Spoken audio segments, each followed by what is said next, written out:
publicación que entiendo no es el número uno, sino el número uno de la segunda época que es la revista, es el proyecto cultural de la cabeza de Guillermo Vázquez Huertas.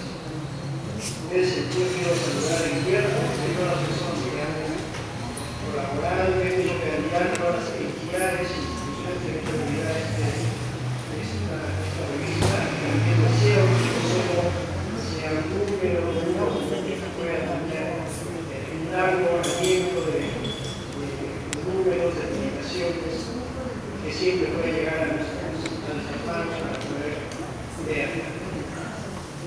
En efecto, en el mundo pues hay una larga tradición de revistas, no solamente revistas que tienen que ver con la cultura, sino también revistas literarias, revistas periodísticas, en fin, una gran suma, un gran corpus de revistas que a lo largo de la historia, desde principios del siglo XX, uno ha dado pues también como corpo importante intelectual, cultural, justamente a partir de conocemos todos el trabajo que realizó el grupo Pata con la Chulana y muchos otros artistas intelectuales ligados a él, que justamente publican lo que vendría a ser esta primera, digamos, publicación, una revista, o ellos se llamaron el boletín, el famoso boletín Titicaca, que sale justamente entre 1926 y 1930.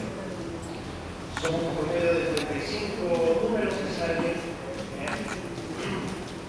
en punto y que se difunden a nivel internacional, ¿no? A través del cartero, a través de las personas que viajaban a otras ciudades y llevaban. Entonces, digamos que esta es la primera, seguramente antes había tenido publicaciones, pero digamos que esta es seguramente la primera más importante y una trascendencia fuera del ámbito local, que a veces eso también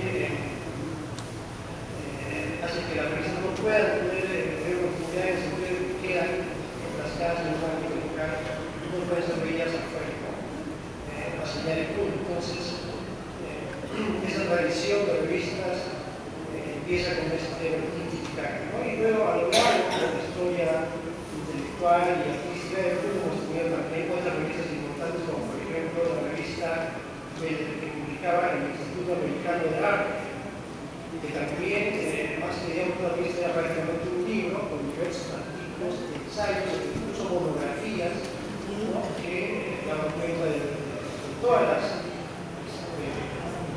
experiencias del mundo, del quehacer intelectual, creativo, artístico de la región. También recibían colaboraciones de otros intelectuales, artistas, no solo ellos, sino también los peruanos, fuera del mundo, de las ciudades.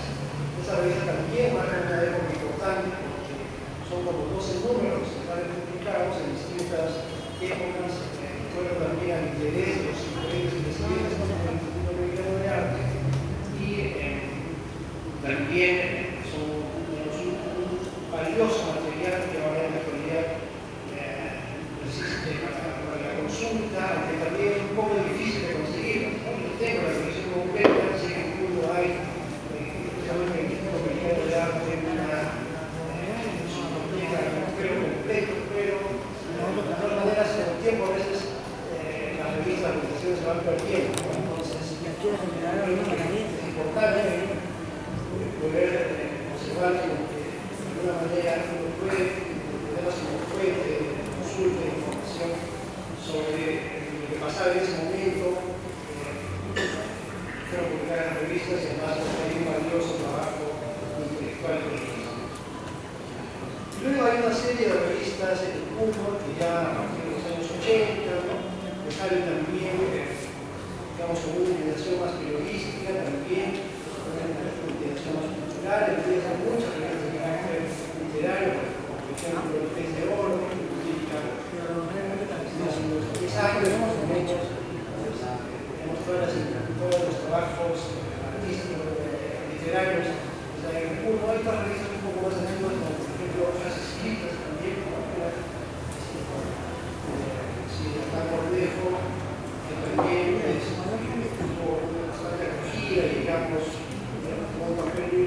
importante, otra que se me viene a la memoria también es la revista Reporte, que escribía Marco Valderrama, que también conjugaba, digamos, el periodismo, pero también con la parte cultural. Es que esto de la parte cultural siempre ha estado presente en todas las revistas que se han publicado en México, y eso es importante y hay que destacar, ¿no? También había una revista que actualmente sigue saliendo justamente de la cual yo fui, ¿no? Que se llamaba Cabildo Abierto, y hasta que yo estuve sacamos 70 ediciones de esta revista, ¿no? Era una revista de corte periodístico, de análisis político, periodístico, pero también con un contenido cultural. Y que a la larga, pues, como fuentes, digamos, de información, como pasa a formar parte de un archivo, y eso nos sirve a nosotros para poder investigar o revisar qué es lo que pasó en determinadas épocas, en determinados momentos de la historia del mundo, ¿no? Entonces, ese es el valor que tienen las revistas. Esa es una primera parte del comentario que yo quería hacer, en el sentido de demostrar que el mundo tiene una tradición de revistas en todo sentido, ¿no? Desde las periodistas, las culturales. Justamente quería dedicar esto en el primer sentido, porque esta revista, tú le dices ahora, también se inserta en esta tradición de revistas públicas. Y lo interesante es que no se hace en uno, sino desde Lima, ¿no? Pero que llega a uno, porque también a veces los puentes internacionales entre la capital y la región a veces no son los más adecuados o los más óptimos. Mucho depende de que el director de la revista vaya a uno, lleve la revista, mande, la presente, firma, se venda, se regale, llegue a canales, digamos, institucionales y también a los de comunicación para que sean conocidos. Porque a veces las distancias geográficas hacen que suceda eso, ¿no? Que las revistas se quedan en sus ámbitos de producción y no van más allá. Pero también ahora tenemos todo esto de los medios virtuales, ¿no? Justamente el editorial de la revista diría que esta revista no será ajena a estos medios virtuales, en el sentido de que, como bien sabemos, también la revista puede llegar a través del correo, a través de todas estas redes sociales a más lectores, ¿no? A veces lectores que no necesariamente tendrían el conocimiento de la revista o no tendrían la revista en físico, de todas maneras pueden acceder a los artículos de la revista a través del medio virtual. Eso también es importante y además es necesario ya en estos tiempos en los que si es que no se, digamos, se recurre también a esas estrategias de comunicación, la revista quedaría un poco relegada en el ámbito físico. Sin embargo, también es importante que la revista salga de manera física, porque también sucede que en los medios virtuales hay muchas revistas que ya han pasado del medio físico al virtual y ya no queda como documento tangible, palpable, que puede ir a una biblioteca, que puede alquilarse, que puede consultarse. Entonces, y esto sucede porque generalmente hacer una revista impresa demanda una inversión económica y muchas veces no se hace sostenible en el tiempo. Todos sabemos que una revista muy difícilmente vive de las ventas de la misma revista. Entonces, es también de aplaudir, de destacar en el sentido de que siempre hay un esfuerzo de poder para que la revista pueda ser impresa. Eso es lo que quería contar y ahora ya puedo poner un poco a la revista en sí de este grupo, que pertenece a la segunda época de este trabajo. Entonces, el proyecto cultural de la economía, cultura y desarrollo, ya organizado el editorial se habla sobre la comunidad. Me parece un término, un concepto muy interesante que de alguna manera nos puede resumir, digamos, en términos generales lo que la revista expresa. Porque ¿qué es la comunidad? Tenemos que preguntarnos en primera instancia, ¿no? Y de dónde viene la comunidad y qué es lo que queremos lograr con la comunidad. ¿Y quién hace la comunidad? Porque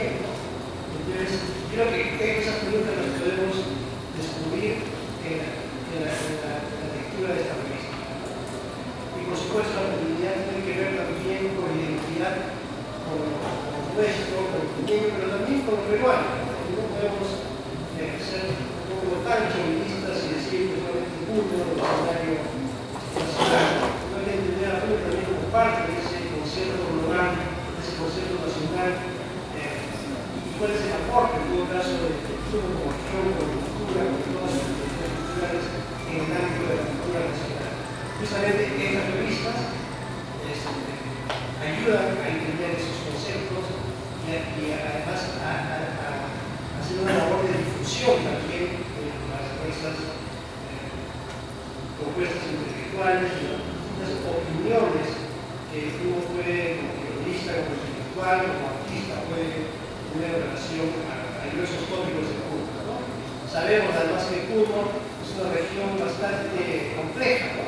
Si bien por un lado tenemos una creciente actividad cultural, tenemos una importante fiesta como la Candelaria, ¿no? Declarada Patrimonio Cultural de la UNESCO, pero al mismo tiempo también tenemos otros temas que todavía van a resolver, como es, por ejemplo, el tema del contrabando, el tema del narcotráfico, el tema del economía informal, ¿no? Diversos, digamos, temas de la cultura social, de la sociedad puneña, de la realidad puneña, que también nos llama a nosotros a la reflexión, ¿no? O en todo caso nos deberían llamar a la reflexión, ¿no? Entonces, de manera que creo que estas publicaciones, esta revista, se pueden, digamos, conclusionar en todos estos temas, muy mejor para los lectores. Muchos de nosotros somos puneños, vivimos en Cuba, pero que quizás no tenemos mucho contacto con el mundo físico, con el mundo geográfico, de ir, de estar allá, o de repente de vez en cuando. Entonces, en ese sentido, las revistas se encuentran muy fuertes para poder estar al tanto. Con este primer número hay diversos artículos los que podemos citar uno de Moisés Mesúa, poeta, y también de Feliciano Padilla, escritor, justamente para ir a hacer un cuento sobre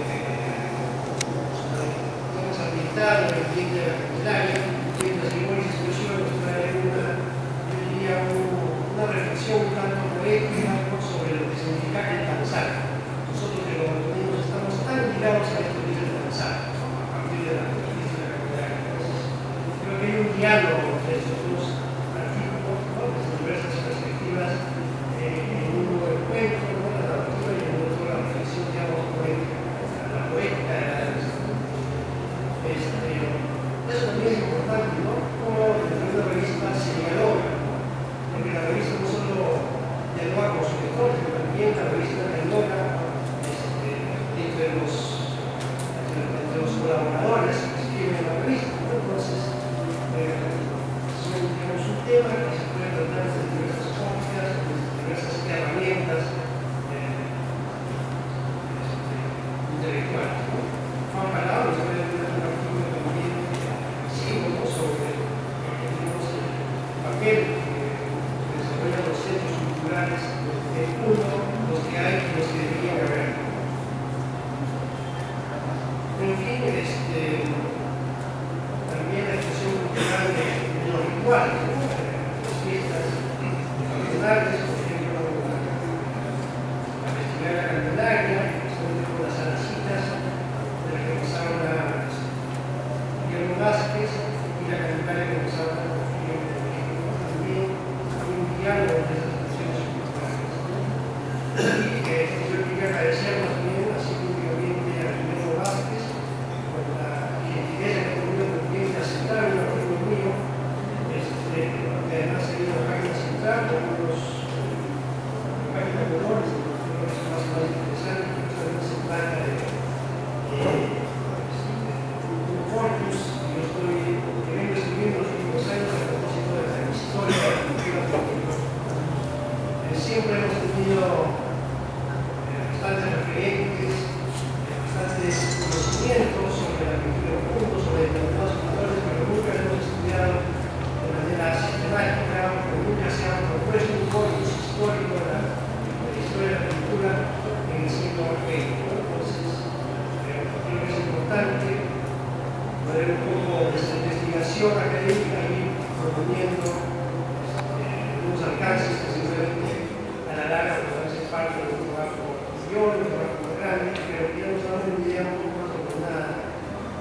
finalmente, algo que sí también resulta simpático, digamos, es la parte final de la revista. Estas diversas, la sección de que he titulado el Puno y Niño, ¿no? Es muy interesante para, digamos, el puneño, pero el puneño que vive en Lima, pero, digamos, un tanto, a veces,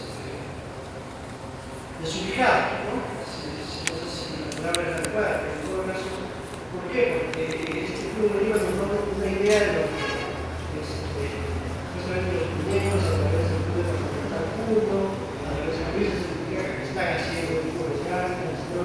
Y lo que se dio hablar de que el Puno hay, de que en Lima hay más de 300 organizaciones de puneños, y ellos se preguntan dónde están, quiénes son, cómo conectar los puneños, cómo compartir espacios, en fin, ¿no? Entonces, seguramente resultará muy difícil, pero igual, por lo menos nos podemos enterar, en este caso, acá en el número de